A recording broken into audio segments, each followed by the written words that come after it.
Манай Монгол улсын үндсэн хууль бол төгс төгөлдөг юм биш ээ мэдээж. Дэлхийд тийм байхгүй. Энэ хуулийг өнөөдөр хэн мэдэж байгаа?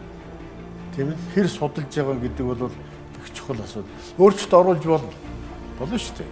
Нийгмийн дунд үндсэн хууль ерөөсө болохгүй байгаа байна. Удаач үндсэн хуультай холбоотой юм байна. Энэ бол өөрчлөх тухай биш, үндсэн хуулийг өөрчлөх тухай биш. Үндсэн хуульдаа зарим нэгэн тодтгол нэмэлт оруулах тухай. Юм ч урагшаа хөгжих ёстой биз. Тэгэхээр яг өнөөдөр үндсэн хуулийг дээдлж амьдарч байна уу гэвэл одоо би Баабартай санал нэг байна. Үнэхээр үндсэн хуулийн дэсээр 100 орчим үндсэн хууль зөрчсөн тухай маргаа хэлцэгдсэн байна. 95 онд болцсон Казахстаны хууль 100-аад хууль өөрчлөлт оруулчихсан. Хэдхэн жил?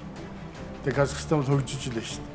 Уг нь хангар өргөдөн шүү дээ үндсэн хууль дээр их хурлын гишүүд болохтой. Гишүүн болохтой. Тэгээ огт уншаагүй саран дээрээс сууж ирсэн үнсгэр дахиж авч ирдэг байхгүй. Үндсэн хууль бол тогтвортой бөгөөд уян хатан байх шүү дээ. Одоо бүр батлагдсан цагаас эхлээл төрийн сүлднээс эхэлж маргаад өөрчлөлт оруулах, нэмэлт өөрчлөлт оруулах тухай яриа гардаг л байсан. Тэгээ энэ бол аль ч улсад л байдаг л ийм л үйл явц.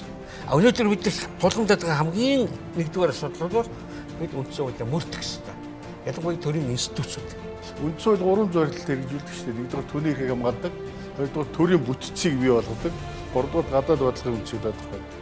Америкийн нэгдсэн улсад 5,000 гаруй удаа үндсэн хуульдаа нэмэлт өөрчлөлт оруулах санаачлал гарсан гэж. Тэрнээс 26 өөрчлөлт нэмэлтэл орсон. Үндсэн хуулийн дээр маш тодорхой байгаа. Шинэ ерөнхий сайд томилогдсноор манай хүн огцорсноор тооцно гэдэг. Манайд яаж юм дандаа эхлээ юу ч хөл нэг огцруулаад авчи. Тэгээд дараа нэг арга нь олдох байлгүй гэсэн юм байна. Гүн үндсэн хуулийн төрөөхөд тогтцсон юмнуудыг бид өөрснөө биелүүлэхгүй шүү дээ.